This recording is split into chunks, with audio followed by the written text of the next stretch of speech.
राजा और साधु। राजा ने राज्य में सभी 4 पैर वाले पशुओं पर प्रतिबिंब लगा दिया। जो भी इनका प्रयोग करते पाया गया उसे भी मृत्यु दी जाएगी, ऐसी राजा ने घोषणा करवा दी थी। राजा विजयभान एक बड़े साम्राज्य का राजा था। राजा को बड़ी मन्नतों के बाद अपनी रानी से एक पुत्र की प्राप्ति हुई थी।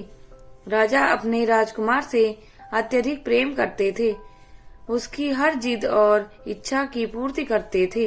राजकुमार को घुड़सवारी में बड़ा आनंद आता था, लेकिन राजा को यह पता नहीं था कि उनके जीवन में ऐसा कुछ होने वाला है। उनका इकलौता 10 वर्षीय पुत्र घुड़सवारी करते वक्त अपने प्राण गंवा बैठा। एक दिन प्रशिक्षक के साथ घुड़सवारी करते वक्त एक दुर्घटना में उसके प्राण चले गए। ढलान पर फिसलन वाली जगह पर घोड़ा अपना संतुलन खो बैठा। उस पर बैठा नन्हा राजकुमार गिरकर एक पत्थर से टकरा गया, जिस कारण उसकी जीवन लीला समाप्त हो गई। राजा को इस घटना से गहरा आघात और क्रोध आया। राजा इस घड़ी में जैसे राजधर्म भूल गए। उसने उस घोड़े और उसके प्रशिक्षक को भी नहीं छोड़ा और दोनों को मृत्युदंड दे दिया। राजा यहाँ तक भी नहीं रुका। इसके बाद राजा को सभी 4 पैर वाले पशुओं से घृणा हो गई। उसने राज्य में सभी 4 पैर वाले पशुओं पर प्रतिबिंब लगा दिया था। उसके राज्य में अब कोई भी बैल, गाय, घोड़ा, गधा इत्यादि कुछ भी नहीं रख सकते थे। जो भी इनका प्रयोग करते पाया गया उसे भी मृत्यु दी जाएगी, ऐसी राजा ने घोषणा करवा दी थी। राजा अपनी इकलौती संतान के जाने से बहुत निराश था। उसने खुद को राजमहल में कैद कर लिया था। राज्य में प्रतिबंध के कारण प्रजा का बुरा हाल था। कई कोसों तक उन्हें अब चलकर जाना पड़ रहा था। खेती करने के लिए भी उन्हें बैल न होने से बहुत असुविधा हो रही थी। दूध दही का अभाव हो गया। बैलगाड़ी, घोड़ा और गधा गाड़ी की जगह मनुष्य गाड़ी का प्रयोग हो रहा था। पशुओं के न होने से कई की जीविका चली गई थी। आमदनी का साधन खत्म हो गया था। देखते ही देखते 9 माह बीत गए, लेकिन राजा उस संताप में था। प्रजा दुखी हुई, कई निर्धन हो गए, भूख से कई जानें चली गई। राज्य की प्रजा चिंता में ही डूबी रहती। उन्हें कोई रास्ता दिखाई नहीं दे रहा था। तभी एक साधु सन्यासी का उसी राज्य से गुजरना हुआ। राज्य में वो आए तो लोगों ने उनके आगे विनती की और उन्हें इस समस्या से निकालने का अनुरोध किया। उन्हें लोगों की पीड़ा दिखाई दी। इसके पीछे प्रतिबंध का कारण भी पता चला। साधु ने राजा से मिलने का निर्णय लिया। वो राजमहल गए और राजा से मिलने को कहा। राजा किसी से भेंट नहीं कर रहे थे, इसीलिए राजा ने यह संदेश भिजवा दिया कि आप जाएं। राजा अभी दुखी हैं। उस साधु ने कहा कि मैं उनके पुत्र के विषय में ही उनसे कुछ चर्चा करने आया हूँ। राजा यह सुनकर उनके सामने उपस्थित हुआ। राजा ने उन्हें प्रणाम कर कहा कि आप क्या बात करना चाहते हैं। उन्होंने कहा कि हे राजन, आपने गलत ही पशुओं पर प्रतिबंध लगा दिया। आपके पुत्र की मृत्यु का कुछ और कारण है। राजा को लगा कि यह पहुँचे हुए लगते हैं।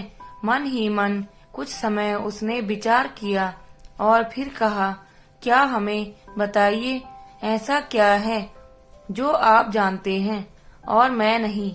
उन्होंने कहा कि जल, आप जल पर प्रतिबंध लगाइए ना। आप जल पीजिए ना। आपके राज्य में कोई जल का प्रयोग करेगा और न ही वर्षा होगी। ऐसा प्रतिबंध लगाना सही है। राजा बोला, आप क्या बोल रहे हो? आप सन्यासी होकर एक बाप की पीड़ा के साथ खेल रहे हैं। वो बोले, मैं सच बोल रहा हूँ। घोड़ा अपने आप नहीं फिसला, वहाँ फिसलन थी, क्योंकि घोड़ा फिसलन से फिसला और वो जल के कारण होती है। वहाँ आप भी जाकर भागोगे तो गिरेंगे तो फिर घोड़े का क्या दोष? राजा सोच में पड़ गया। वो फिर बोले कि तुमने उस घोड़े के और उसके प्रशिक्षित के प्राण ले लिए, पर तुमने अपने प्राण नहीं लिए। क्यों? क्योंकि वो घोड़ा और उसके प्रशिक्षण करने वाले को तुम ही यहाँ लाए थे। वो अपने आप यहाँ नहीं आए। तो बहुत गहरे में देखा जाए तो असली दोषी तो तुम हो। ना तुम उन्हें यहाँ लाते और न तुम्हारा पुत्र प्राण गवाता। वो बोले, राजा, तुम्हें सबसे पहले अपने आप को दंड देना था। क्या वर्षा पर प्रतिबंध लगा सकते हो? अगर उस घटना की जड़ में जाओगे तो कुछ और ही कारण तुम्हारे समक्ष आएंगे। तुम राजा हो और राजा का पहला धर्म प्रजा का पालन है। एक पिता की भांति तुम्हारी संतान का तुम्हें इतना दुख है। इस वजह से राज्य में कितने लोगों की मृत्यु हुई है तुम्हें पता है? नहीं, तुम राजा योग्य नहीं हो। जन्म और मरण तो प्रकृति का नियम है। तुम्हारे पुत्र के साथ हुआ वो एक दुर्घटना थी, लेकिन तुम जो कर रहे हो वो पाप है। राजा साधु के वचन सुनकर उनके आगे आगे फूट फूट कर रोया। साधु ने उसे सांत्वना दी और कहा, उठो, हम सब एक उस परमात्मा की व्यवस्था हैं। इसे उसी तरह रहने दो। परमात्मा ने तुम्हें अवसर दिया है प्रजा की सेवा का। पेड़ पर एक पत्ता भी हरा रहता है, फिर सूख कर गिर जाता है।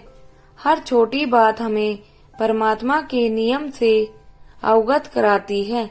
कोई समझना चाहे तो समझ सकता है। बहुत हुआ राजन, अब विलंब मत करो। अपनी प्रजा का पालन करो, अपना धर्म निभाओ। एक बाप अपने पुत्र को न बचा सका, लेकिन एक राजा न जाने कितने दूसरों के पुत्रों को खुश रख सकता है। व्यक्ति को वो जहाँ परमात्मा का नाम लेकर प्रसन्न मन से अपना कर्म करते रहना ही उसका धर्म है।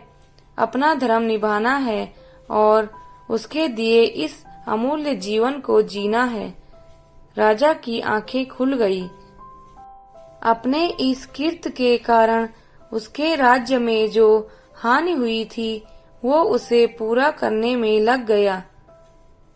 आपको यह कहानी कैसी लगी हमें कमेंट कर जरूर बताएं। इसी तरह की अच्छी कहानियाँ आप यहाँ पर पढ़ सकते हैं। यहाँ उपस्थित शिक्षाप्रद कहानियाँ आपके मनोरंजन करने के साथ दिशा भी देंगी। तो बने रहिए हमारे साथ और हमारे प्रयास को सफल बनाएं। धन्यवाद।